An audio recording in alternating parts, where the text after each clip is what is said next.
Hello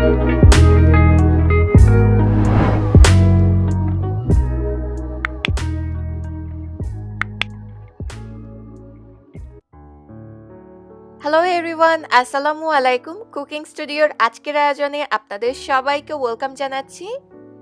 আজকে তৈরি করে দেখাবো শীতের সবজি দিয়ে খুবই মজাদার ভেজিটেবল তাওয়া স্যান্ডউইচ। অনেক সময় দেখা যায় বাচ্চারা সবজি খেতে চায় না, এই স্যান্ডউইচটা তৈরি করে দেখতে পারেন, বাচ্চারাও খুব মজা করে খাবে। আমি একটা প্যানের মধ্যে 1 টেবিল চামচের মতো বাটার গলিয়ে নিয়েছি। দিয়ে দিচ্ছি পেঁয়াজ কুচি, একটু বড় করে কেটেছি, প্রায় 2 টেবিল চামচ। এখানে দিয়েছি 1/3 কাপ পরিমাণ ক্যাপসিকাম এবং 1/3 কাপ পরিমাণ গাজর কুচি। কাঁচামরিচ দিলাম স্বাদ মতো, বাচ্চারা ঝাল খেতে না পারলে কাঁচামরিচটা বাদ দিতে পারেন। আধা চা চামচ পরিমাণ দিয়েছি চাট মশলা এবং আধা চা চামচ পরিমাণ ভাজা জিরার গুঁড়া, গোলমরিচের গুঁড়া 1/4 চা চামচ, লবণ দিয়ে দিচ্ছি স্বাদ অনুযায়ী। এবার চুলার আঁচটা বাড়িয়ে দিয়ে 2-3 মিনিটের জন্য ভেজে নিচ্ছি সবজিগুলো। এখন দিয়ে দিব আমি প্রায় আধা কাপের মতো বাঁধাকপি কুচি।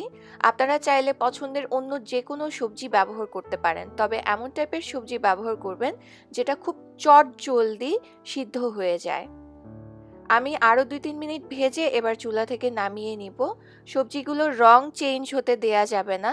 সবজিগুলো সিদ্ধ হবে ঠিকই, কিন্তু হালকা একটু ক্রাঞ্চি ভাব থাকবে। ঠিক ওইরকম পর্যায়ে এগুলোকে চুলা থেকে নামিয়ে নিতে হবে। এবার স্যান্ডউইচ তৈরি করার জন্য আমি নিয়েছি হোয়াইট ব্রেড, আপনারা চাইলে ব্রাউন ব্রেডও ব্যবহার করতে পারেন। এখন প্রয়োজন মতো মেয়োনিজ এই ব্রেডের স্লাইসগুলোতে মেখে নিতে হবে। আমি প্রায় 1.5 থেকে 2 টেবিল চামচের মতো মেয়োনিজ ব্যবহার করেছি। আমি অন্য স্লাইসের উপরেও মেয়োনিজ মেখে নিচ্ছি। এবার যেটা করব, আমি যে পুরটা রেডি করেছি সেই পুরটাকে উপরে দিয়ে দিচ্ছি প্রয়োজন মতো। আমি কিছু শসা পাতলা স্লাইস করে নিয়েছি, একটু লম্বাটে করে কেটে।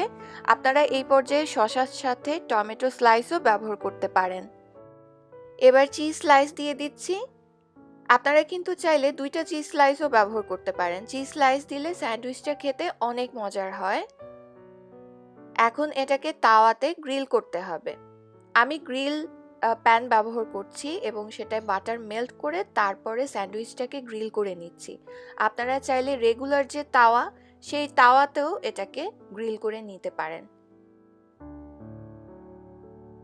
2 পাশ ভাজা হয়ে গেলে এবার এটাকে নামিয়ে নিচ্ছি। এখন যেটা করব, স্যান্ডউইচটাকে মাঝখান থেকে 2টো ভাগ করে নিব। আমি যে পরিমাণে পুর তৈরি করেছি সেই পরিমাণে স্যান্ডউইচটা ভাগ করে নেওয়ার পরে টোটাল 4টা স্যান্ডউইচ হবে।